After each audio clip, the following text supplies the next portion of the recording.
इस वीडियो में हम एमपीपीएससी मेंस के पेपर 2 के बारे में डिस्कस करेंगे। उसका क्या सिलेबस है और उस सिलेबस को हम ब्रीफली डिकोड करेंगे। तो पेपर 2 के अंदर जो यूनिट फर्स्ट है उसमें कॉन्स्टिट्यूशन ऑफ इंडिया के बारे में क्वेश्चंस पूछे जाते हैं। उसकी क्या क्या कैरेक्टरिस्टिक्स है, बेसिक स्ट्रक्चर क्या है कॉन्स्टिट्यूशन का, और अभी तक जो उसमें 106 अमेंडमेंट हो चुके हैं उनमें से जो जो इम्पॉर्टेंट अमेंडमेंट्स है उनके बारे में हमें इसमें पढ़ना पड़ता है। नेक्स्ट है कॉन्सेप्चुअल एलिमेंट्स, जिसमें उसका ऑब्जेक्टिव है, फंडामेंटल राइट्स है, फंडामेंटल ड्यूटीज़ है, डीपीएसपी है जो कि हमने आयरलैंड के कॉन्स्टिट्यूशन से बोरो करी थी।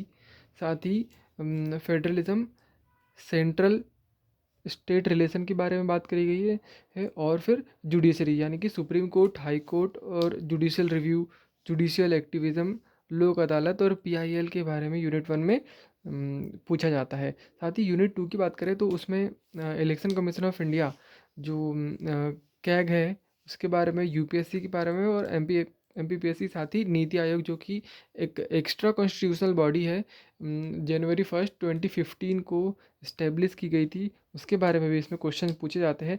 नेक्स्ट टॉपिक आता है रोल ऑफ कास्ट।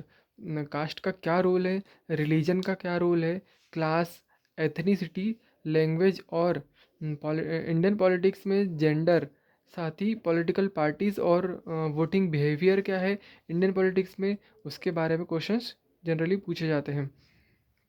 इसके बाद यूनिट 3 की बात करें तो उसमें public participation and local government जो 73rd and 74th constitutional amendment आया था 1992 में, उसके बारे में पूछा जाता है। और अकाउंटेबिलिटी एंड राइट्स जो कंपटीशन कमीशन ऑफ इंडिया है, कंज्यूमर फोरम है, इंफॉर्मेशन कमीशन है, women's commission, human rights commission और जो national commission for scheduled caste और national commission for scheduled tribe and national commission for other backward classes के लिए जो कमीशंस बनाए गए हैं उन पर इसमें क्वेश्चंस जनरली पूछे जाते हैं।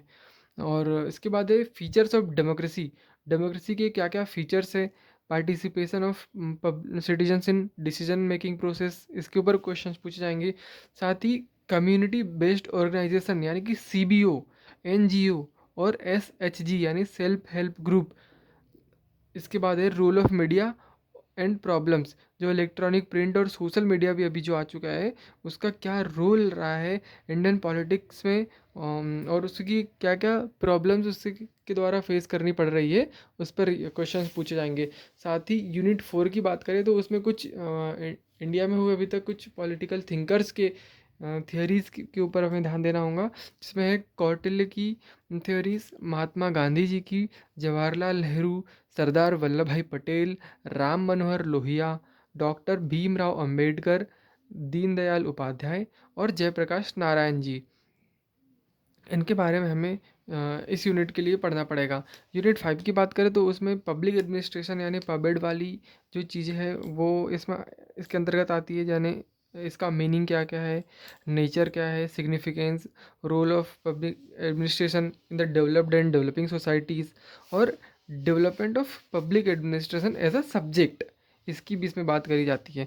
साथ ही पावर अथॉरिटी के कॉन्सेप्ट्स और रिस्पॉन्सिबिलिटी एंड डेलीगेशन और theories of organization, steps and area of control and unity of command। और लास्ट टॉपिक इसमें था new dimension of public management, management of change and development administration. अब हम आते हैं पार्ट बी में। पार्ट बी में क्वेश्चंस पूछे जाएंगे जनरली वो होंगे इकोनॉमिक्स और सोशलॉजी से रिलेटेड। तो यूनिट 1 की बात करें तो उसमें जो issues and initiative in the field of agriculture, industry and उससे रिलेटेड सर्विसेज जो है उस पर क्वेश्चंस पूछे जाएंगे। उसके बाद नेशनल इनकम के लिए मेज़रमेंट के लिए क्या क्या मेथड्स अपनाई जाती है इंडिया में, यानी कि इनकम बेस्ड जो नेशनल इनकम होती है और एक्सपेंडिचर बेस्ड नेशनल इनकम निकाली जाती है, उस पर क्वेश्चंस पूछे जा सकते हैं।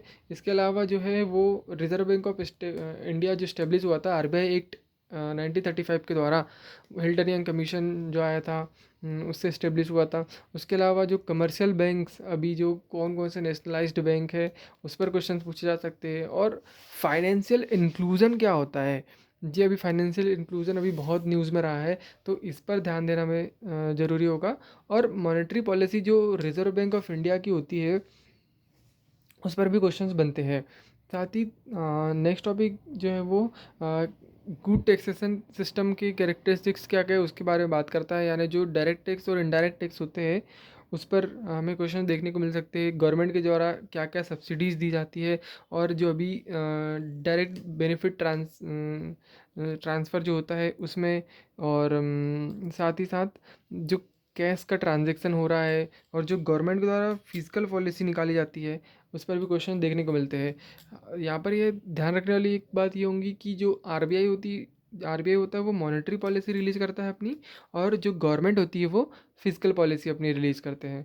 तो नेक्स्ट टॉपिक आता है कि जो PDS system government of India द्वारा चलाया जाता है, और तो उसके अभी रिसेंटली क्या क्या ट्रेंड्स है, और उसके अंदर क्या क्या चैलेंजेस इंडियन इकॉनमी को फेस करने पड़ते हैं, वो उससे रिलेटेड क्वेश्चंस इसमें देखने को मिलते हैं। साथ ही जो पावर्टी और अनएम्प्लॉयमेंट का क्या लेवल अभी इंडिया में चल रहा है उस पर भी क्वेश्चंस देखने को मिलते हैं।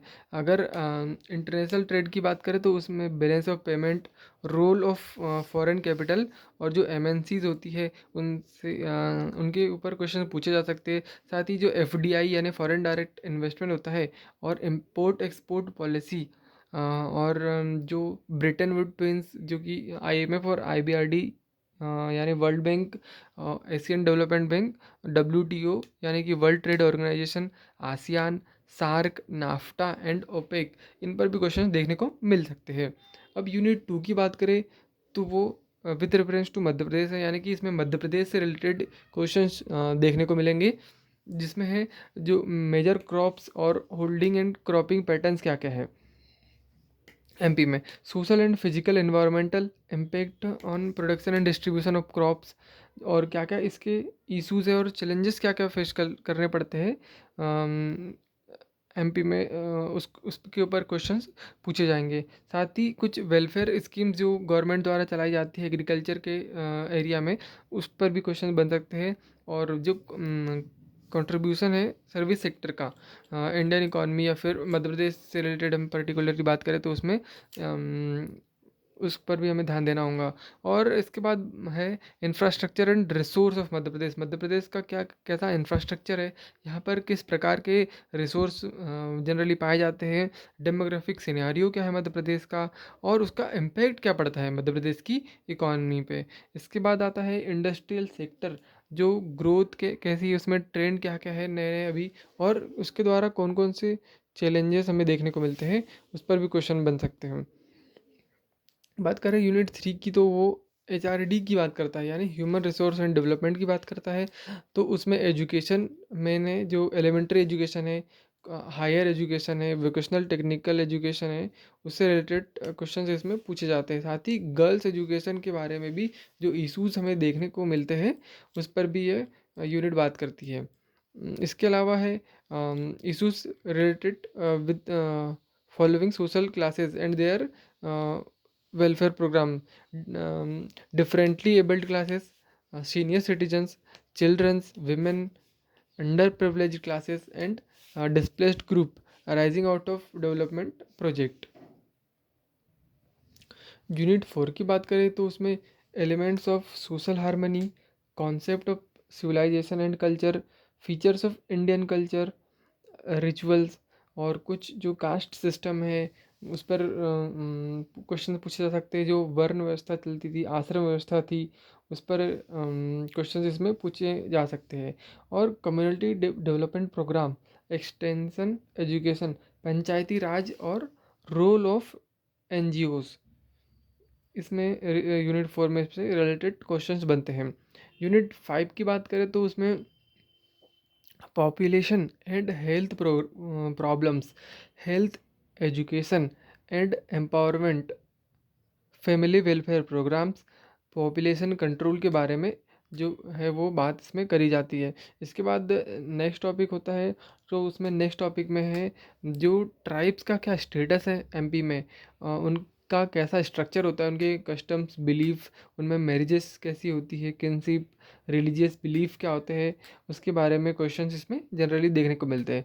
इसके बाद होता आता है topic women education, family health and vital statics, causes and effect of mall nutrition, government programs of supplementary nutrition, technological invention in the field of immunology, और रेमेडीज़ क्या क्या है इससे रिलेटेड।